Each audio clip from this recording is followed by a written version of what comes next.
Hi, I'm Mike Rizzo. And I'm Michelle Rizzo. And this is Northwest Brew Talk.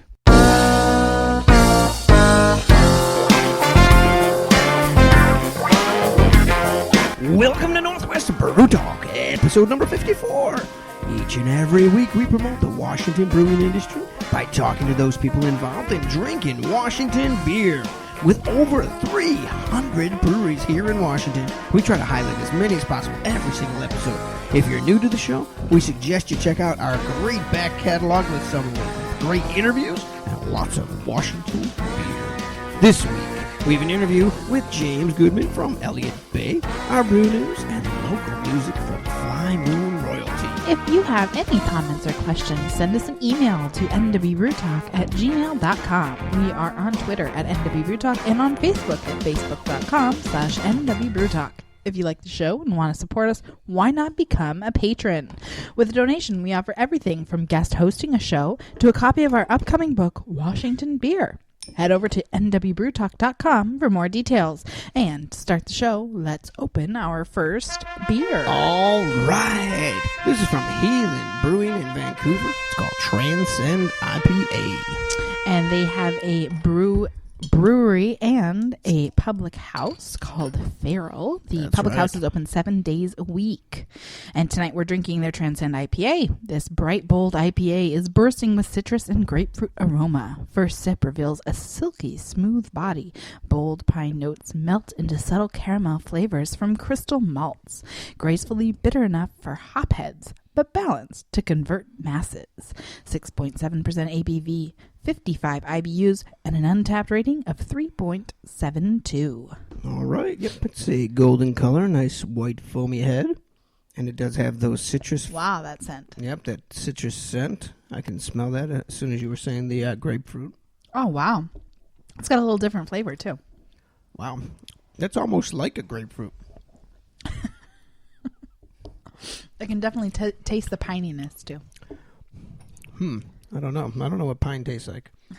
I haven't chewed. Can't you guess? I chewed on a Christmas tree for a while, but I don't remember. But No, Christmas was a long time ago. it was a long time ago. But no, I do like that. That's not what I was expecting with a higher percentage IPA, but it's good. 6.7% ABV, which is a little high. But the 55 IBUs is not low, but it's lower than you would usually see with an IPA. So. Oh, yeah. And it's not bitter. It's not bitter. It definitely has that grapefruity flavor. It's pretty good. All right, cool. Awesome. And nice start to the show. And now, on to Brew News.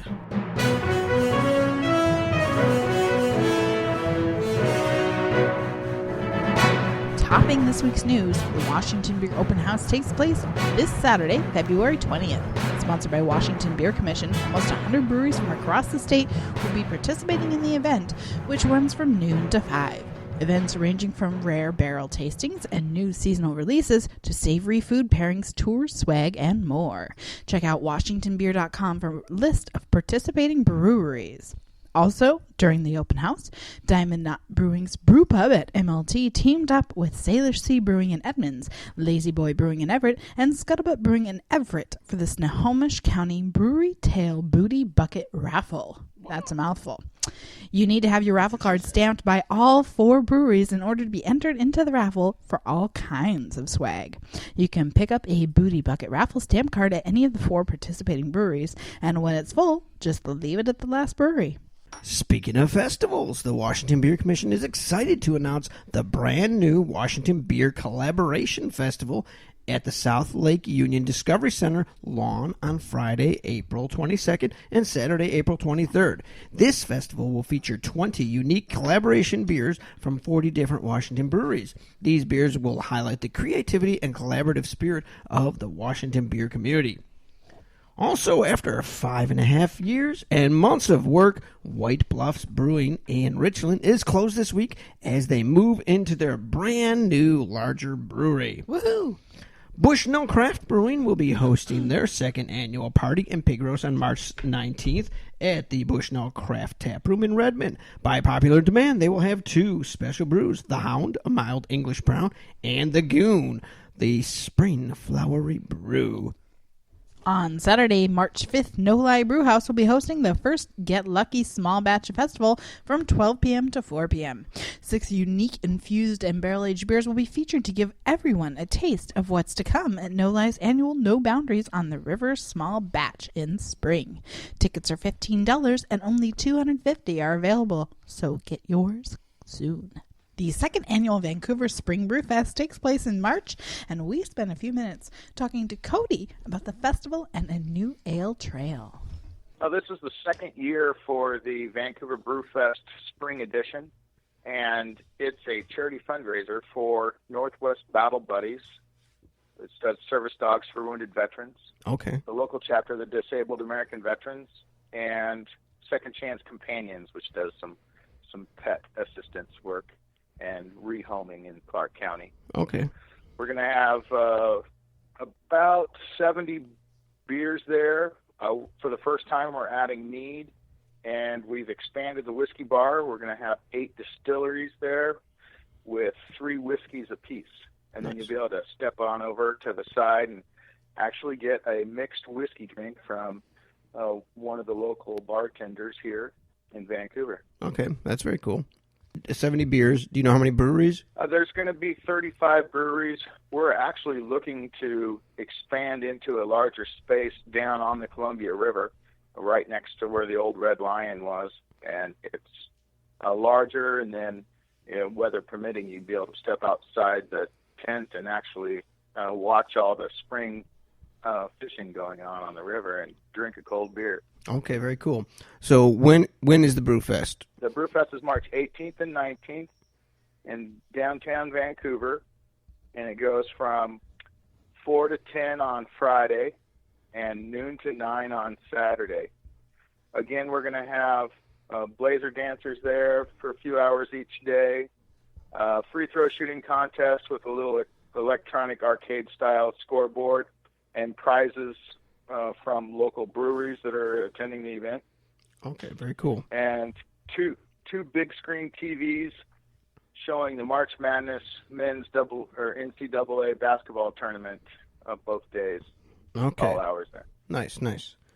So you've got another project too. You were mentioning the Southwest Washington Brewery Passport. That's those have become very big around the area. Almost every area that has a concentration of breweries has one, so you're getting yours going now, right? Yep, there's one just for Vancouver breweries, and I think there's 8 breweries in that. There's many more breweries outside of Vancouver proper, just in Southwest Washington.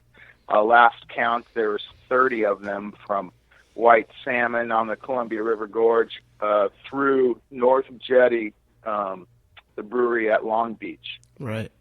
So what we decided to do was we support all the Southwest Washington area breweries, so we wanted to have an all-inclusive passport for those breweries out there. And what we're doing is it's a real, like, if anyone's ever seen a McMiniman-style passport, it's just like a real American passport. We designed one of those. You'll go around and get a stamp from each brewery. You don't have to buy anything. And then you can bring it to the Brewfest and get a prize. So we are charging $5 for the passports. $3 of every passport is going to Northwest Battle Buddies, the service dogs for wounded veterans. We're printing 500 to get started. So when we get rid of those, then we'll add some more onto that. The cool thing is you're going to be able to win prizes every year for going around and completing it multiple times. So each year we'll have a passport that'll be just specific for that year. If you actually get to all the breweries and get stamped, you'll earn a free T-shirt, free hat, free growler, and a free growler fill from your favorite local brewery. Oh, very cool. If you only get half of the breweries stamped, then you'll get the T-shirt. And then we'll have some graduated price scale moving up from the 50% stamps. And then, of course, for every passport that's sold, this $3 goes to the charity. Ratebeer.com released their 2015 Best Awards in late January. Based on nearly 1 million times Ratebeer beer reviewers worldwide raised a glass to review a beer. They tallied those scores and have the Ratebeer best competition results, and Washington figured in some of those results. Not as many as I would have thought, though. Under the top beers, brewers, new brewers by subregion category Washington, Fremont, Abominable Bourbon Barrel Coffee Cinnamon was the number one beer. Elysian Brewing is the top brewer, and Holy Mountain Brewing Company is the best new brewer. In the world's best places for beer, Washington, Brew Pub, you have Walking Man Brewing and Public House. Under restaurant, you have Yard House in Seattle. Brewer Tap Room, Rubens Brews. Bottle Shop, The Beer Junction. Grocery, Whole Foods Market, Roosevelt Square. And Bar, Browers Cafe. Under top beers in the world, no Washington beer brewery was recognized. Under the best beers by style category, Fremont's Abominable Bourbon Barrel Coffee Cinnamon was number one for the American Strong Ale. And under the last category, top brewers in the world, once again, Washington had no breweries in the list. This is a good list, but there are definitely some Washington beers and some breweries that could have made this list. So obviously it's just based on people that rated beer on Ratebeer. But anyhow, that is the brew news for this week.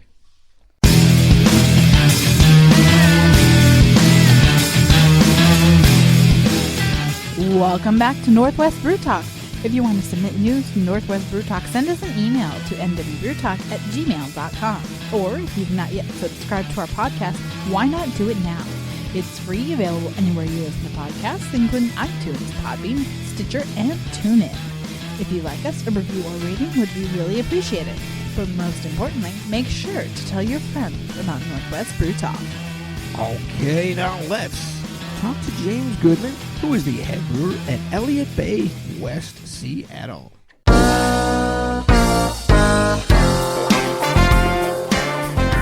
We're here with James from Elliott Bay from West Seattle, correct? Yep. All right. So how are you doing today?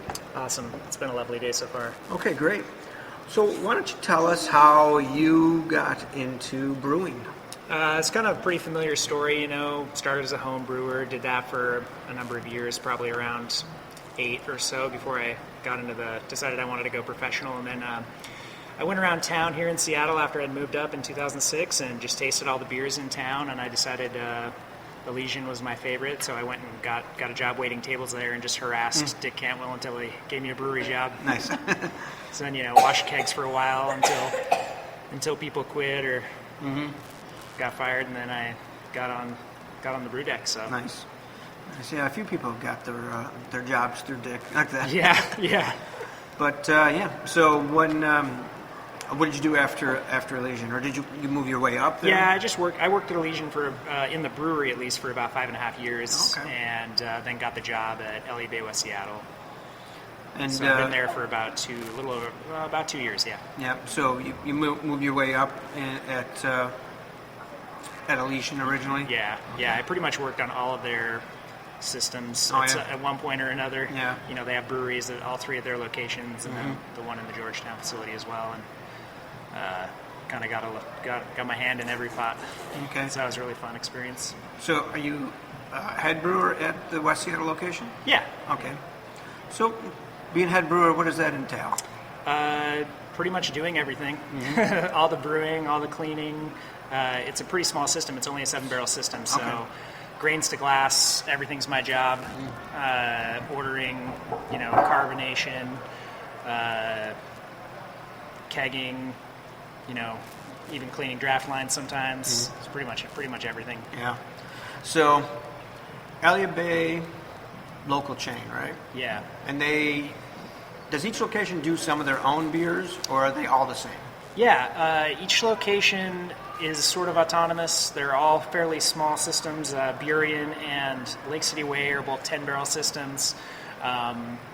We share amongst each other when we do seasonals, or, for instance, the Burien location will brew all of the Hop on Burien or the Riot, and then distribute it to the other pubs, and then each individual pub will make all of the mainstays too, like the Luna and the Pale and stout and things like that. And then we get to experiment as well whenever we have openings in the brew schedule. So Okay. that's the best part. Okay, so you do have some room to do some of your own things. Exactly, yeah.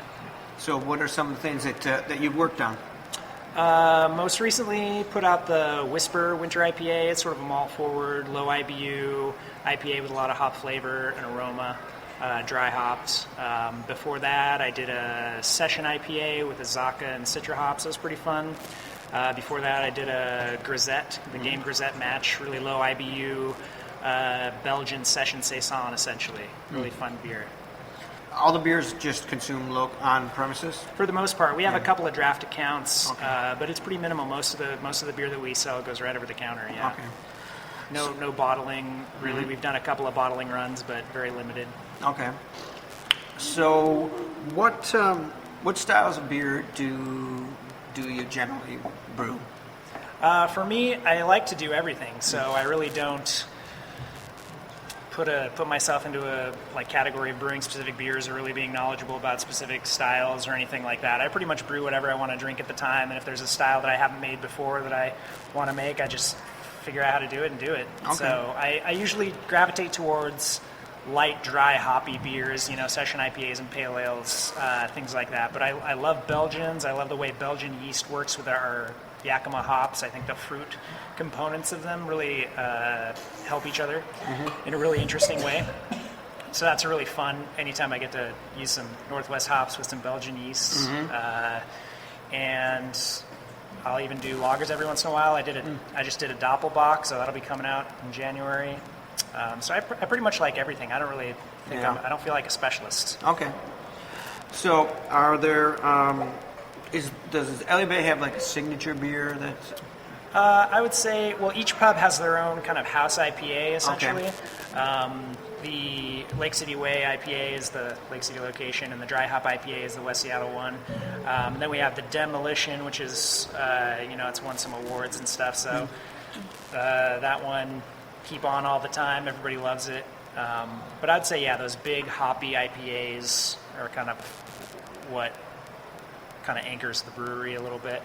People have a lot of connection to those, and a lot of people, will just come in and that's all they drink. They'll just sit at the bar and say demo, or they don't even need to say it, and the bartender just brings it to them. 'Cause we have a lot of those regulars. Yeah, there is a lot of IPAs in Washington and Northwest. Absolutely. Is it something that you think there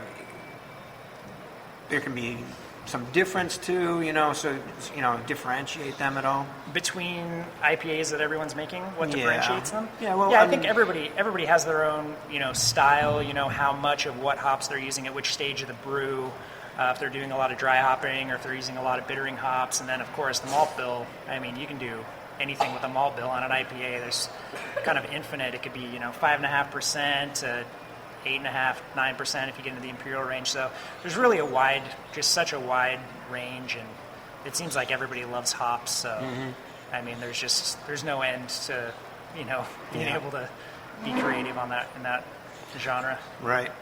So when somebody comes into one of the locations and they're a corporate beer drinker, what kind of beer would they generally be steered towards? Probably our Klondike Gold.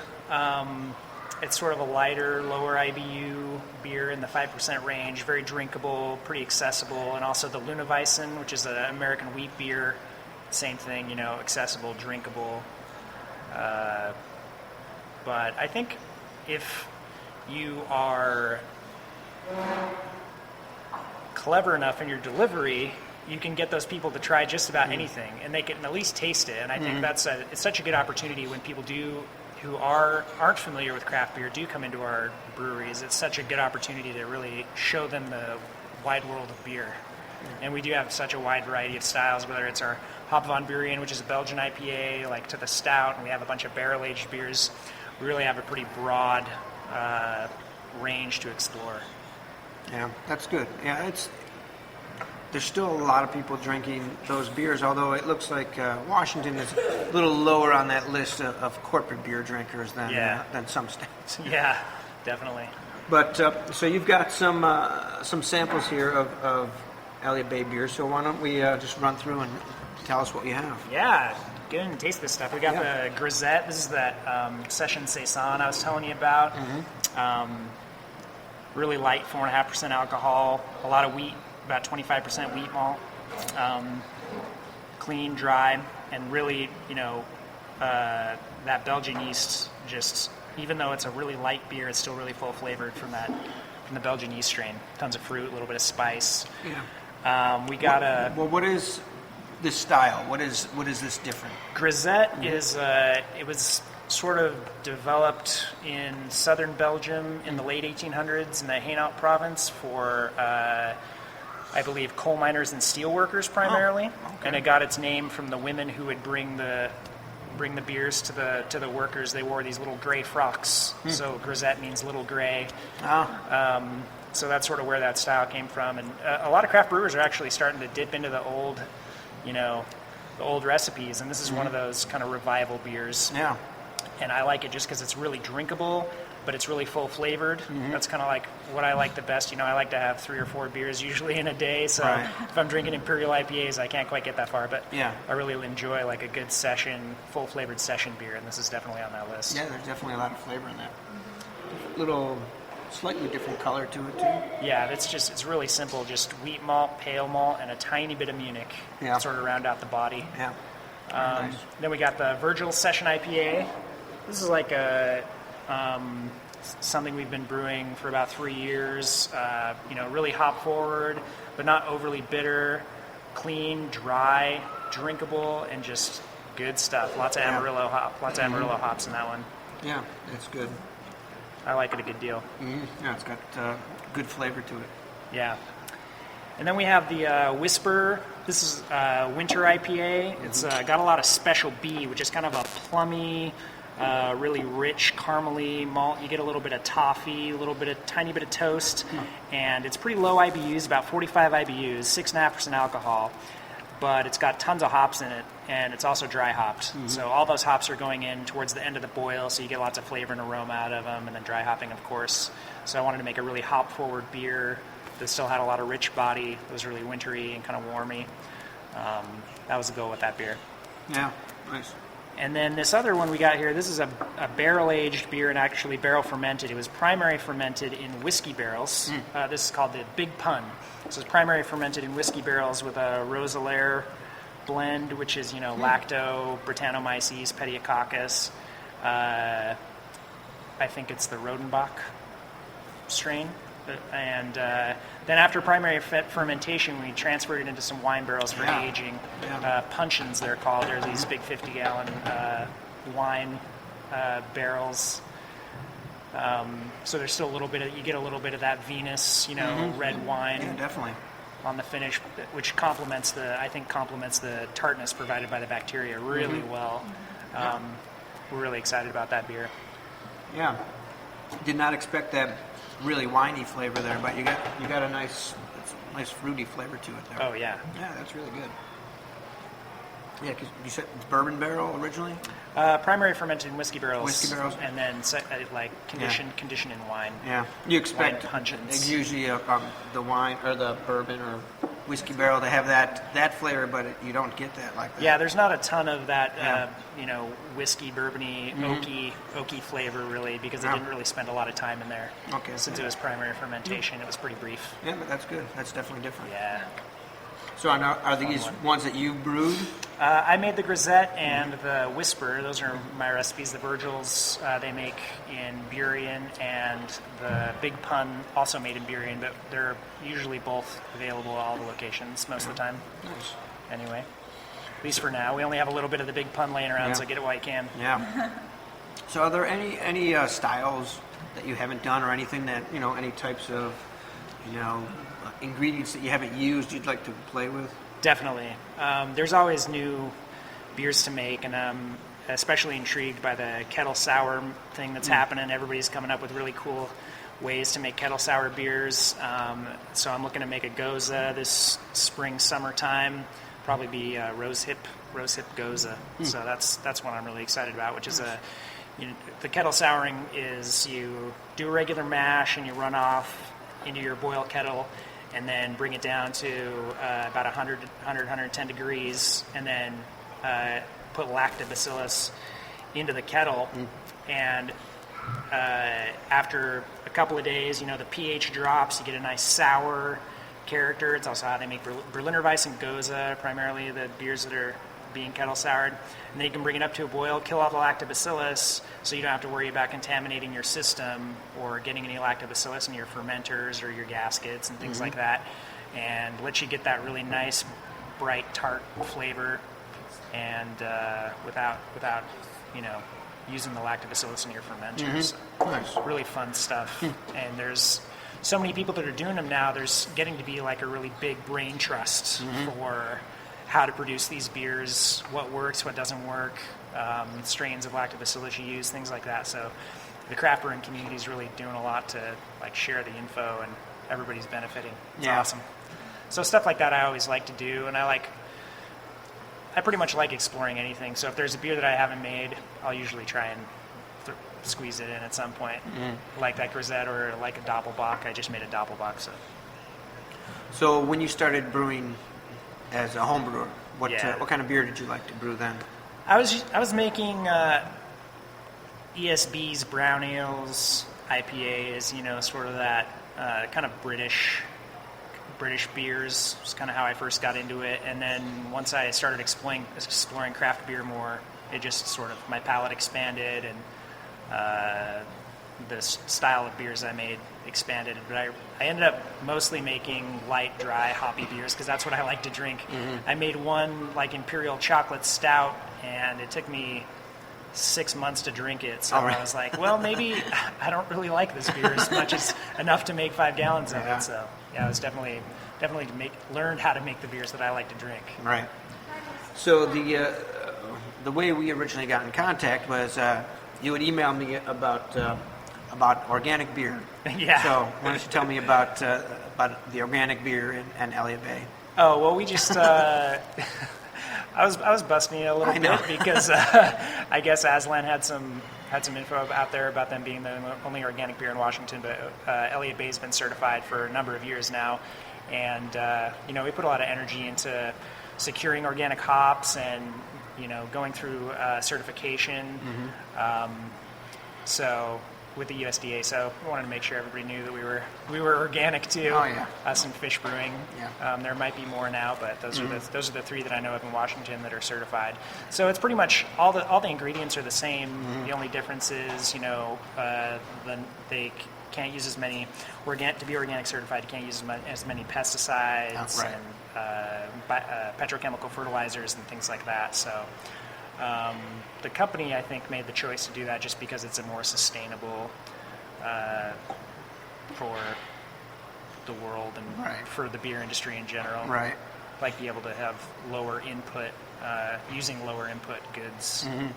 So does it limit your choices then? Definitely. For the things that are certified, I would say all of our standards that we serve, and then some of our seasonals also are all certified organic, but so certain hop varietals aren't available organic right now.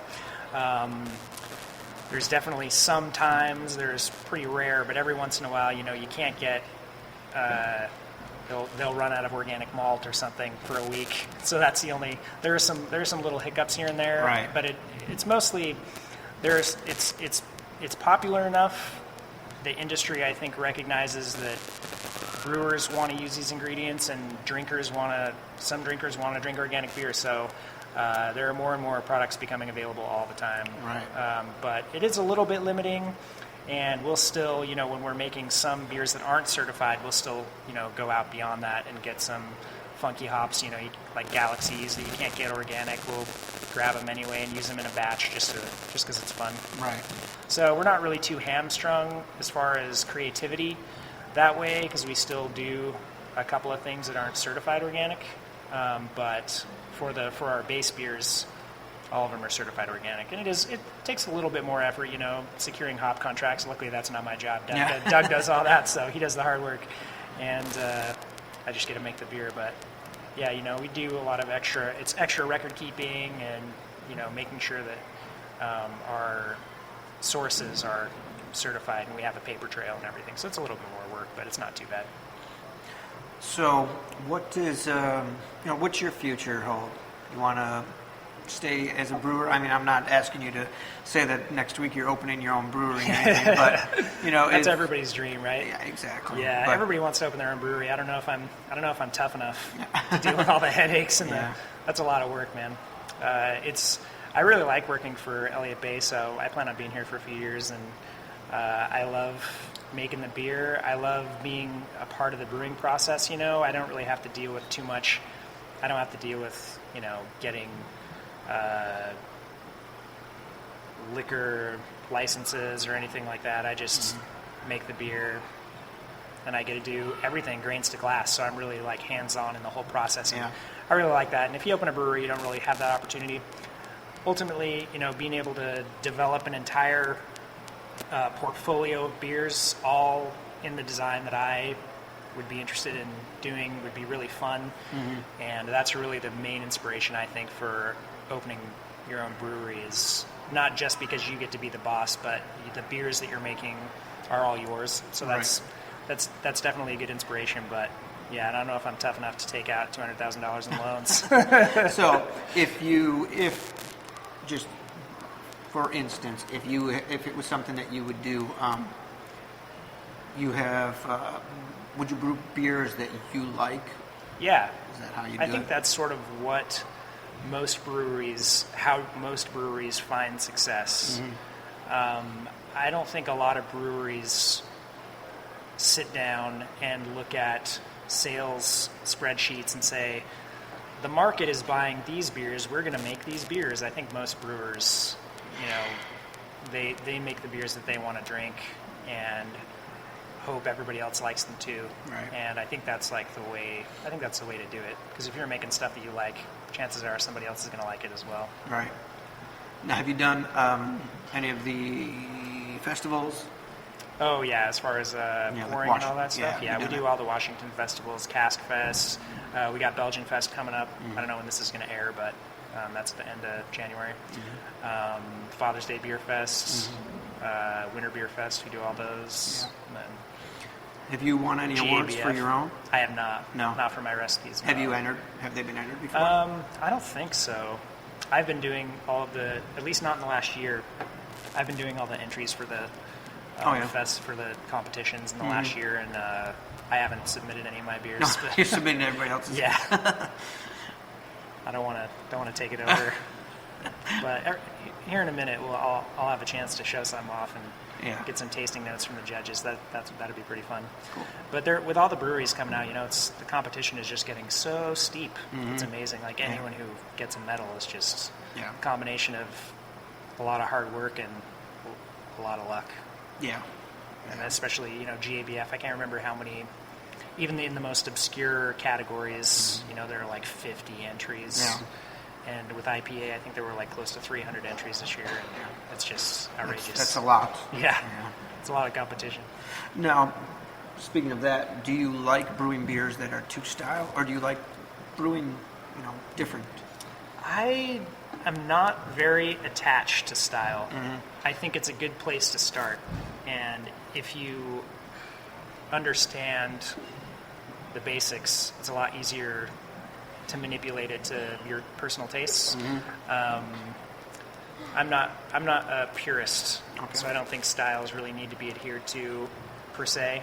And if you know what you want it to taste like, and you know what parameters you can manipulate to get there, screw style. Yeah. But there's a lot to be said about just doing it by the numbers and getting it just right, and having it be really superb beer within the style. That takes a lot of finesse as well.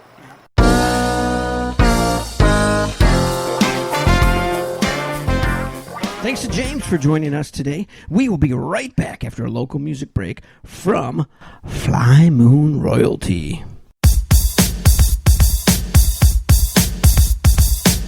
He doesn't mind spending more than half of his free time, giving you the time of your life. When was the last time you lifted a finger to tell him he's the best thing in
That was Piece of Me by Fly Moon Royalty. You can check them out at flymoonroyalty.com. If you want to have your music played on Northwest Brew Talk, contact us today.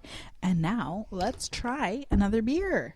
This time, we have the Mujo from Paradise Creek Brewery. Okay. Ooh, this is a dark beer here. Paradise Creek is located in Pullman. It's an all-ages brewery, something we are always looking out for. They are open 7 days a week. And this is a Mujo Espresso Milk Stout. 5% ABV, 34 IBUs, and an untapped rating of 3.74. Using locally roasted coffee beans, this milk stout has achieved a balanced middle path between creaminess, rich coffee, and earthy hops. Mujo is a dark beer lover's and coffee craver's dream. Along with dark roasted grains, they cold brew coffee in this stout to make it their favorite roll-out-of-bed beer. Pretty good. It's got, there's some sweetness to it, but you definitely taste the coffee in here. Ooh, I can smell the coffee from here. Yeah. Before I even pick it up. That's Yeah, and this is dark. This is one you cannot see through at all, I don't think. Wow, that's good. I like that a lot. If you like black coffee. Yeah. What? And beer. Well, I do. And beer. And beer. It's a great combination. So we'll save the rest for morning, and you can have it for breakfast. Well, it's for, breakfast in the afternoon, evening. Yeah, but it's got some sweetness to it. Oh yeah, definitely. Yeah, sometimes these don't have a sweetness, but I'm not sure what it is, but there's a definite sweetness in there. It's pretty good. Yeah, I like it. I mean, I'm a stout drinker, so. Stout, coffee, yeah, you got it all. And it's all in that one there. Oh, I've got it all, baby. Oh, yeah. I want you to give me fresh beer. You serious? This week's fresh beer comes to us from Foggy Noggin Brewing and Chimney Crusher, an English triple IPA, 10.9% ABV, 105 IBUs. Wow. Chimney Crusher was influenced from the windstorm in November 2015 that brought down a 100-foot tree onto their house and crushed their chimney. Parts of this giant Douglas fir will be added in the bright tanks while they dry hop this big beer. English floor malted Maris Otter, Golden Promise, and Two Row are the malts. They added some English invert sugar as well. Hops are loaded with Magnum, Columbus, Northern Brewer, and Centennial. The result is a remarkably smooth and wonderful giant IPA. This beer is part of the Washington Hop Mob Roadshow. That is a very cool story. And, and the cool name that they came along with. Oh, yeah, very cool. And throwing chunks of the wood into the bright tanks to get a little bit of flavor in there. Yeah, awesome. Yeah, very cool. Always fun to find those kind of stories that go behind the beers, too. Yeah, exactly. That's a good one. All right, that brings us to the end of this episode of Northwest Brew Talk. Make sure you tune in next week when we chat with Tin Dog Brewing. The show is produced and edited by me with engineering help from Michelle Rizzo. If you want to contact us, you can email us at nwbrewtalk@gmail.com or on Twitter at nwbrewtalk. Our theme music is from Gilbert Neal at gilbertneal.com. Until next time, I'm Mike Rizzo. And I'm Michelle Rizzo. Stay hopping, my friends. They tallied those scores, and now as they tallied those scores and have the rate best. Oh my God! You're like me. Take this. Take this. Take this.